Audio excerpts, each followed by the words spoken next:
are some intangibles that those projections failed to take into consideration. The crowd was going crazy. There's not much in life that's better than that. You're listening to Garlic Fries and Baseball Guys on the 95.7 The Game Podcast Network.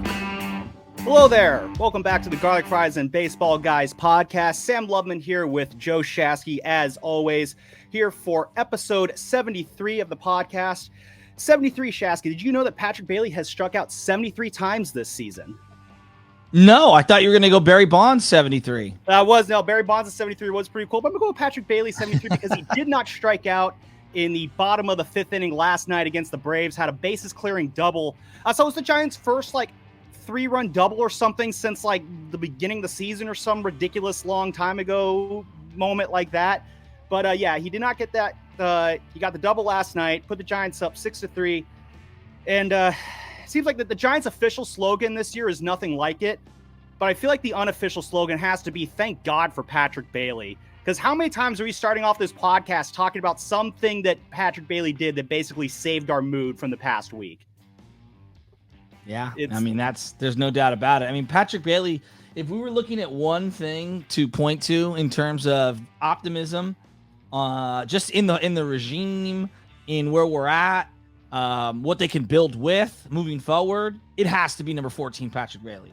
It really has been. No, again, it's like every week we're talking about something amazing that he did, whether it's a walk-off home run or a guy he threw out or a big hit he got against the Braves last night. He really has been the crown jewel of this Giants season, and it is a credit to this organization and to Farhan Zaidi, who I really want to talk about really quick. Because obviously we didn't record last week. I was on vacation last week. I was up at in Point Reyes, staying at my family's place in Inverness. And didn't have a laptop. I forgot my charger, so I couldn't really browse on the internet as much. So I had to do a lot of thinking. And spent a lot of time thinking about the Giants and kind of where things are at right now and kind of where things are at with Farhan Zaidi. And I want to start off this podcast really kind of diving into some of my thoughts here. So I'm going to kind of go on a bit of a monologue here. Based kind of where things are at and kind of why I was really in on Farhan for a while and why things are kind of changing there. So before you begin. Yeah. It's pretty crappy month of Giants baseball. It's been one of the crappier months in a long time. I really cannot remember. You know what? I actually can remember a month that was just as crappy. And it brings me back to kind of how I want to start this thing, which was that last crappy month. Okay. Was September of 2018. And that's kind of where I want to start this thing because back at the end of 2018, the Giants really felt like they were a million miles behind the rest of the league. You know, all of Major League Baseball is in fast forward and the Giants were in rewind. You go back and look at the offensive numbers from that 2018 season. And if the Giants weren't in last place in a category, they were either, second or third worst in the league. And I'll always remember the second to last day of that 2018 season. I had to work on that last day. That second to last day of that 2018 season, my friend and I, we were at the Giants-Dodgers game that day at Oracle Park. The Giants lost 10-6. It felt way worse than that. And I remember I was sitting in the view level, looking out towards center field, and we were Dodger Stadium North that day. I'm looking out at that behind that 421 sign. Now it's the 415 sign. And it was that whole stupid Pantone 244 Colt taking over out there. And the Giants lost, and there's more cheering than booing. And it just felt like this is rock bottom. This team is lost. It's old. They're going nowhere. They look like they have no idea what they're doing out there. Something needs to change. And you look at the Dodgers, and they really had everything that we as Giants fans could have wanted. They had superstar players. They had a farm system cranking out players. They looked like they were never going to be bad again. The term I always used for them was they were a Death Star. They still are a Death Star. And the Giants needed to catch up. And I thought they made the right move to do so when they hired Farhan Zaidi. It really, at the time, it really felt like a home run hire when the Giants brought him in. Like if Andrew Friedman is Grand Moff Tarkin on the Death Star, then Farhan Zaidi was Orson Krennic, the guy who helped build the Death Star in Rogue One. There's only two guys. Time out. That's what I'm going with there. Time out. Krennic was such a better villain than whatever Farhan's been as a GM. But I get the analogy. You get my analogy. Like Tarkin. Krennic was a great bad guy. Krennic was helping out Tarkin set that Death Star up. I don't know. Maybe Krennic gets more of the credit that he deserves or less. You know who I would say he is? He's Darth Maul. A lot of hype, looked cool, and then got sliced in half before the movie even started, and we saw him for 5 minutes. At the end. But no, that's a good one there too. That's a good one there too. But Keep I'm going. Get him. I'm going with the Tarkin Krennic comparison, because if there's really only two guys in the galaxy who know how to build a Death Star, Friedman was one of them, and Farhan Zaidi was the other. So it just made sense. If you want to build a Death Star, get a guy who knows how to build a Death Star. And the reason why I was so excited about Farhan coming to the Giants was because he really came from this background of building up through the farm system and creating a long-term sustainable template of winning, much like the Dodgers had. And you don't let your stars walk. But even if you do, you have guys to back them up. It's why the Dodgers let guys like a Cody Bellinger or Corey Seager go, because they got like guys like James Outman or Gavin Lux, who again injured this year, coming up behind them. And so that was what I was excited for with Farhan. He was going to be bringing that mentality to the Giants, because for the most part, the Giants, they had a run from 2007 to 2011 where they were drafting really well. But overall, the Giants, they weren't drafting at the level I thought the Dodgers were. Consider this, Shasky. It took Farhan Zaidi 4.5 years after coming here to draft, develop, and debut a guy who we're all looking at and being like, whoa, this guy could be a dude. Of course, I'm talking about Patrick Bailey in that sense. It took 9 years for Brian Sabian to do that same thing, where he could draft, develop, and debut a guy who we all looked at as woo, this guy could be a dude. And there I'm talking about Matt Cain. He drafted Cain in 2002. Kind of had his cameo in 2005, but really kind of hit the scene in 2006. And that's where we realized we got something special here with this guy. So basically it took 5.5 years for Sabian even to get to Matt Cain. And in that time, Farhan's already brought a guy up who we feel like we can build this team around. And on top of Patrick Bailey, there's like 2 or 3 other guys coming up through the system who we're also looking at as like, ooh, they could be kind of cornerstones for this team. And I'll be honest, I honestly think that Farhan so far has done a better job in the early going at drafting talent, finding talent in the draft than Brian Sabian did. Again, not taking away from the run that Sabian had, but on the whole, so far, I think Farhan has done a little bit better here. For example, Shasky, I'm going to name a bunch of players here. I want you to tell me which one you would rather have based off what you saw from them in their careers. Todd Linden, Dan Ortmeyer, Gary Brown, Chris Shaw, Luis Matos, Jarrett Parker, Mac Williamson. If you were to take one of those guys based on what you saw from them, who would you take? Mac Williamson, Todd Linden, who? Jarrett Parker, Luis Matos, Chris Shaw, Gary Brown, or Dan Ortmeyer. Well, I think it's easy to say Matos because we've only seen like 2 months of him. Like that's who I'm going to roll with. But I mean, who knows? But no, I mean, that kind of goes into my point, though. Luis Matos is far from a finished product right now. I think we can agree on that. Yeah, we already feel better about Luis Matos as an unfinished product than we ever did about any of the finished products that we saw the Giants bring up under Brian Sabian. Wait a minute. Is there only one way to build a team? Like Brian Sabian traded an established great player for the Giants in Matt Williams and got one of the greatest second baseman hitters in the last 50 years in Jeff Kent. Got a setup man in Julian Tavares. Got a lefty in Jim Poole. Doesn't he get credit for that? No, he absolutely does. But the reason he made that trade is because he had Barry Bonds to build around. Like, imagine if Barry Bonds had asked out of the Giants after that 96 season, then maybe like the Giants traded him and then hired Brian Sabian, and Sabian had to come here and didn't have Bonds to build around. Like, it's a completely different story that we're talking about with Sabian, where he would have probably had to rebuild the Giants through the draft. But he had a situation where back-to-back last place seasons coming in, you have this absolute temple of a baseball player that you can build around. It makes kind of rebuilding a team a lot easier when you have a guy like a Barry Bonds that Farhan has never really had to operate with. And that kind of gets to like when drafting to stock this team up, Farhan has already done more to end the outfielder, the all-star outfielder drought than Brian Sabian ever did. And there's a lot of other great outfielders that he's got along here, along with Marco Luciano, along with Kyle Harrison. You also got the Vaughn Browns, the Grant McRae's, and the Wade Mecklers, Heliot Ramos. So many great young talented guys who are either going to be all-stars or really good, valuable role players, or some of these guys might get traded for a future star at some point.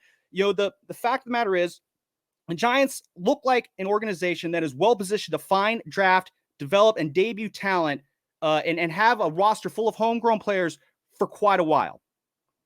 But here's where the problem arises. While I have little reason to doubt the ability of Farhan to really kind of find these talented players within the draft and build a team with them, I'm really doubting their strategy on how they want to win baseball games. There's a lot of frustrations to be made about the opener and the platoons, the inconsistent lineups. While the opener has its uses, I look at the opener as kind of like a spare tire. It'll get you to where you need to go, provided that where you need to go is within 50 miles and where you're going is also a tire repair shop to get a new tire put on. And you're going at least 50 miles, along the way. But if you're just driving around with a spare tire all the time, I'm sorry, you look like an idiot if you do that. It's bad for your car. It's not a long-term option. And the Giants trying to use the opener as a long-term option, thinking that they can actually win baseball games with it consistently. Like for a little bit, yes. Long-term, no. I don't agree with that strategy. And I could tolerate these kind of strategies if they felt like they were out of circumstance. Like if the platooning was a result of just you need to do this. If the inconsistent lineup was because you have to do this. But I think this is just how Farhan really believes you can win baseball games. He said he really liked this team's pitching depth back at the All-Star break. I didn't understand how he could possibly say that. Was he posturing to kind of lessen the excitement for over a potential deadline deal? Or is he being actually serious here? But if there was no deal, and this is where I really started to go south on Farhan, is when he said that and then didn't make a deal at the trade deadline. If there's no deal to be had, that's one thing. But I feel like there were deals to be had. And basically, though, if you truly believe that this roster could make a playoff run, you would have made a move. Like, I am a little old school in the fact that if a team plays well enough to make a playoff run, the general manager should reward that team by upgrading that team to make that playoff run easier to achieve and more feasible. And when you don't do that, you can't say, oh, it's because we believe in the guys we have. No, you believe in the guys you have by dipping into your prospect capital and adding to the team that you have to show these guys, hey, I believe in you guys. This guy's going to help get you guys to where I believe you can go. And when you don't do that, I think you send the exact opposite message to your team. And before you go, I'm going to let you cook. Since the All-Star break, they have lost 2 out of 3 in 6 consecutive series. The Angels, the Rangers, Tampa, at Atlanta, at Philadelphia, Atlanta at home, and you can add in a 2-game sweep by the A's. The Giants are 6-14 in their last 20, and 4 of those 6 wins came in the Giants' last at-bat. They have not had back-to-back wins. No, they have not. The 2nd of August, the 3rd of August. Yeah, that Diamondback series. A month. They have gone a month without back-to-back streak. It's insane. No, it's insane. And I think it's not a coincidence. Since the deadline. I think you could I think it's no coincidence you could trace it back to the trade deadline that when these things start to fall apart. If they're expecting reinforcements, then Farhan doesn't come through. Yeah, that's going to kind of piss me off as a player. And this is where I think the presence of Andrew Friedman really loomed large for the Dodgers. Now, it's impossible to really know exactly how much Farhan, was involved in the Dodgers' day-to-day operations versus Friedman or Coletti or anyone else within that organization. But everybody with the Dodgers always raves about how great Farhan was and how creative he was and how great his ideas were. But it was Andrew Friedman who was making that final call and everything, which means that there were times when Farhan probably had an idea and Friedman said something like, hey, that's a great idea, Farhan, but we're going to go with this idea instead, which means some of Farhan's maybe not as great ideas were left on the cutting room floor that, we're left on the cutting room floor down in LA. But now the Giants are at the mercy of these baseball strategies that Farhan is convinced will work, that maybe once upon a time were left on the cutting room floor down in LA, but are now being implemented here in San Francisco. And it makes me believe that Farhan, I don't think he's a Batman. I think he's more of a Robin. If Friedman's a Batman, Farhan is Robin. Use a lot of, comparisons here. Farhan, he's Robin, he's Krennic, he's a lot of guys. But what universe am I in right now? You're in a lot of different universes, but you're also in the universe where Farhan is his own worst enemy. Like, this is a man who is very committed to his plan to build up this roster and win baseball games. Almost a little too committed. You have to be ready to make adjustments to your strategy, and he just really seems reluctant to do so. You can't be the smartest man in baseball but not make adjustments, because smart people adjust to new information. Bob Myers, John Lynch, they had plans of how they wanted to win games. But then Steph Curry broke his hand, and so Bob had to adjust. What do? Let's get D'Angelo Russell, flip him for Andrew Wiggins. John Lynch, he wants to win, but he can't really seem to figure out a quarterback. What do? Well, let's adjust. We'll bring in Christian McCaffrey and kind of offset things there. You just don't see that really happen with Farhan. Like, I look back to the 2021 offseason after winning 107 games, and they had a chance to either add Marcus Semien or Corey Seager. And Farhan decided to sit back and be like, nah, man, it's all good. We got Crawford and Tyler Estrada, which I'm not against either one of those guys, but I'd rather have Marcus Semien over both of those guys, if we're being real here. Bring the local kid back, get some thumping in this lineup, get some star power into this lineup. But he sat back and did nothing because he's committed to doing his plan his way. And it's why now I am out on Farhan as the president of baseball operations for the Giants. Yes. Say that again. Here's your breaking news story. Breaking news sounder. Sam Lubman is out on Farhan Zaidi at this moment because it's become apparent that his ability to find talent is great. I have no doubt in his ability to find great baseball players and add them to this roster, but I just have a hard time believing it's going to lead to wins because there is a fundamental way to win baseball games that still matters. And the Giants are taking an approach that suggests that they can create their own rules and fundamentals. And that's just not how it happens. Like you could point at his mentor, Billy Beane, and saying, well, he went through something similar in how he tried to recreate the game with, implementing that Moneyball philosophy. Here's the thing, though. One, Billy Beane saw success right away implementing his Moneyball philosophy. And two, that really was not that much of a Moneyball team back in 2002 because you had 3 stud pitchers in Zito, Mulder, and Hudson, as well as guys like Miguel Tejada and Eric Chavez in your lineup. So to say that, Farhan's trying to recreate the game, it's just not really what's going on here. What he's trying to do is he's implementing this philosophy of winning baseball games that it's not just failing to win baseball games, it's failing the players too. You're not putting players in a situation to succeed, and you're creating a situation where players just don't want to come play here. Players don't want to be a part of this because they look at what's going on and they see this is a guy who's implementing a strategy that's going to take this team nowhere really fast. Hitters want to know what their roles are. And right now when the lineup is posted, it's like a little league team rushing to go see where they're going to be hitting in the lineup. Even your dog agrees he can't handle it. So it's just some guys can be swingmen. Not everyone can. It's the same thing with the pitching staff. Some pitchers can be swingmen. Not everyone can. You cannot have an entire pitching staff full of swingmen. But that's the way the Giants are trying to win baseball games right now, and it's just not working. Maybe they break through and make a playoff run this year or next year, and sure, that'll be fun, but then what? Do you really trust Farhan Zaidi to upgrade this team when it needs to be upgraded? Sure, this team might be competitive at times. They'll win more baseball games than they can win or lose, and they'll give Larry Baer his dream of having those competitive games in September. But as long as Farhan Zaidi is operating the strategy to win baseball games, I just can't stand by and support him leading this team. Maybe things change. Maybe he adapts, evolves, and changes his tune and how to win. I just don't see it happening. They're trying to win with principles that he's had for years. And yeah, I have little faith in them working now or down the line. So I don't think Farhan is the guy. And if the Giants do choose to move off him after this offseason, I'd be down with that. I'm not going to let me ask you this. Let me cut you off. As my dogs went crazy, and I apologize for those on the podcast. The mailman showed up.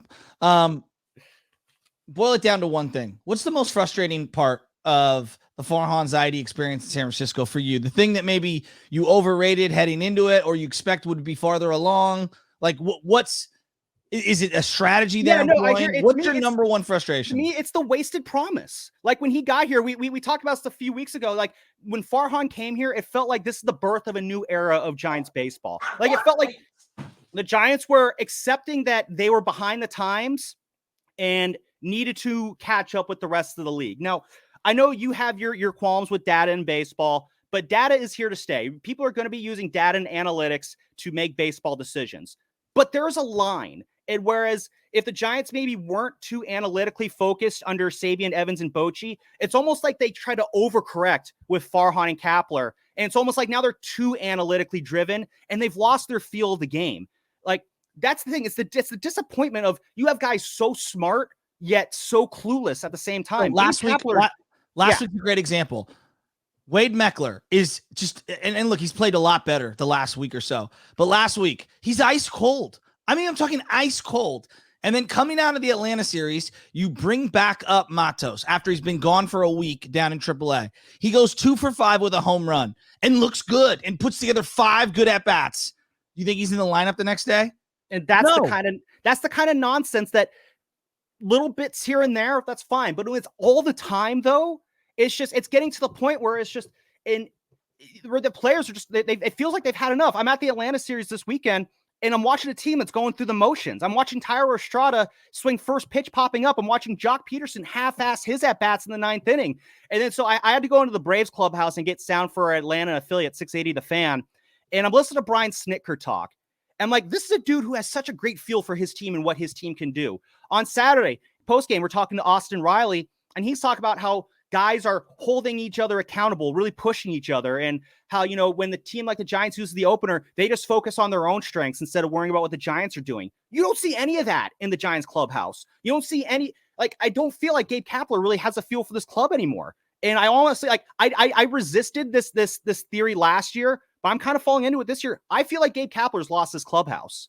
I really do. I feel like the message isn't sticking anymore, and guys are just going to be playing out the string trying to get to 2024.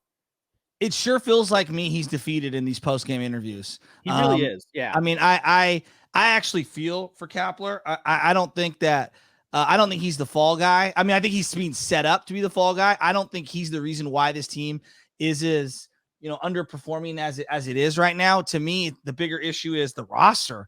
Like, what's the direction? Like, Yaz, okay, I'm listening. Yaz might come back for what? He's 33. I don't get Haniger back in the lineup too soon. What? Or get Haniger back in the lineup soon too. So we're good there. For what? Yeah. For who? I assume he's gonna play well at baseball. I don't know. I've yet to see it, but yeah, that's where it's at the point. I always said coming into this year, I want to feel better about the Giants at the end of 23 than I did at the beginning. For the most part of this year, I have been. Now it's at the point where it's just like this team really feels like a ship without a rudder. Yeah. It's like they're stuck in these becalmed waters with nowhere to go, and they're so hell-bent on these baseball philosophies that just don't translate to wins. And I don't think he's going to adjust to these strategies at all. And that's what it's going to get us in this kind of purgatory loop here with the Giants. And that's just not a sustainable model. I found this column that Andy McCullough wrote way back in 2017 about how Farhan became such a sought after executive. And there was one paragraph that really kind of stuck out to me. It said, like Friedman, Zaidi treasures flexibility. In conversations with Dave Roberts, he has debated the wisdom of rigid roles for relievers and a static batting order for hitters. The deployment of players, Roberts came to believe, should involve a daily assessment of the situation rather than an ironclad pattern.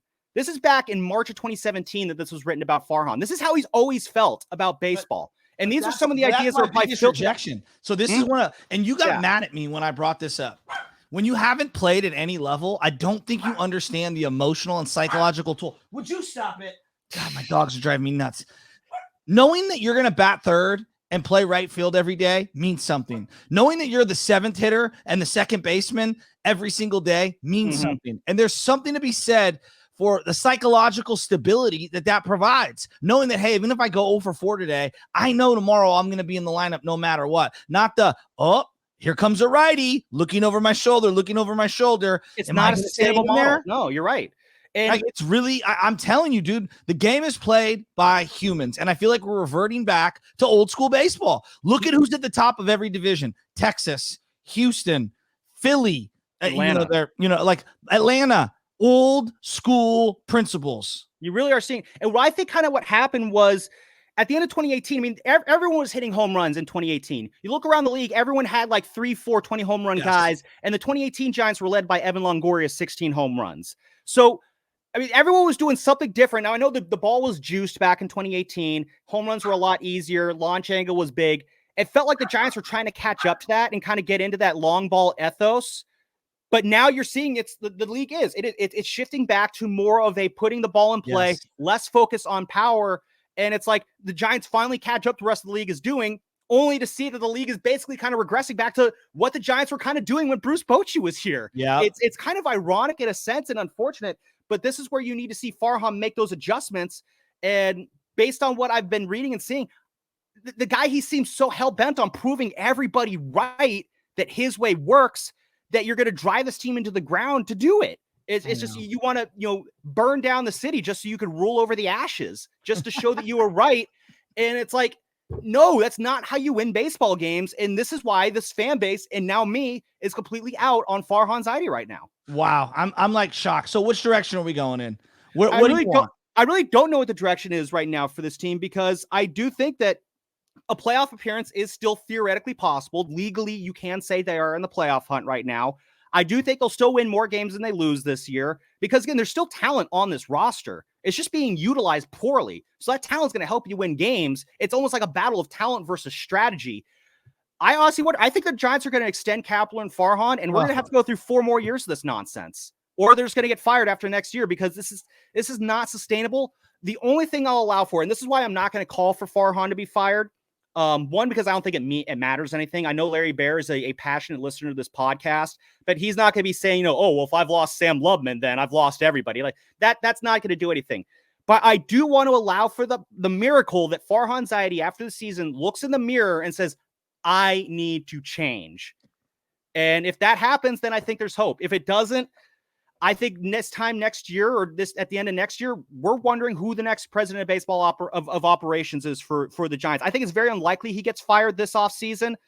If things don't change next year, though, then I think we're looking at a very different story there. Any last thoughts before we move on there, Shasky? I think they're completely cleaning house. I think here's the thing, though. One of the reasons why I was against a Farhan firing is I didn't really want to see this team have to start over again. But here's the thing: if this season ends and they fire Farhan and Kapler that first week of October, whoever they bring in to replace them, you're going to have far from an empty cupboard to work with. You got a lot of great talent in the upper minors right now, and a lot of payroll room going forward, and you have a fixture in the rotation in Logan Webb. So if they did clean house with this front office, whoever comes in next, you have a very attractive plate to work with. Sam, the way we looked at Mike Nolan before Harbaugh came in, oh, Mike Nolan's an idiot. Then Harbaugh came, I was like, you know what? Some of the guys that he drafted, they just maybe didn't hit their full potential with him, but he had a pretty good eye for talent, him and McLuhan. But like, he wasn't the right guy to lead them to the next chapter. I feel a lot like that situation here. Like, I do think Farhan has some guys in the system that can be good. They need the right situation behind them, and they need the right people in that dugout who are going to allow them to struggle and stay in the lineup. Yeah, I do think Farhan Zaidi has a place in this game. I mean, he's been in the game for 20 years. You can't be in the game for this long if you don't know anything. I agree. He does have value to bring. I just don't think he has value to bring as the main shot caller here. So let's end this segment, one of the longest segments in Garlic Fries and Baseball Guys history.